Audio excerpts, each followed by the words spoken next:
আসসালামু আলাইকুম। আজকে দুপুরে রান্না করলাম খিচুড়ি, ডিম, আলু রান্না। এদিকে পাঁচমিশালি শাক ভাজি করলাম, আবার বরবটি গ্রাইন্ডার করে ভাজি করেছি।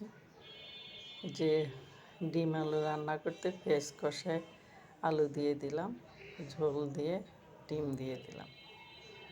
এই যে আমার ডিম আলু রান্না হয়ে গেল। তারপরে খিচুড়ি তেলের মধ্যে চাল আর ডাল ভেজে নিব, হলুদের গুঁড়ো, আদা বাটা দিয়ে ভালো করে মিশিয়ে একটু মরিচের গুঁড়ো দিয়েছি। ভালো করে ভাজা হলে ফুটন্ত পানি দিয়ে দিব। এমনভাবে দেব যাতে নাড়লে চাউল ভাসবেও না, বেশি ভারীও হয়ে থাকবে না, নাড়তে একটু হালকা পাতলা লাগবে।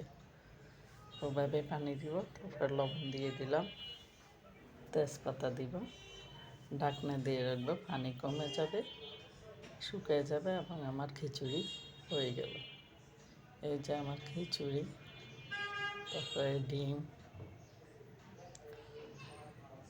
আবার ডিমের সাথে যে আলু রান্না করছে, আলু, শসা, সালাদ, লেবু, পাঁচমিশালি শাক ভাজি, বরবটি ব্লেন্ডার করা ভাজি, দেখতে ভর্তার মতো লাগে।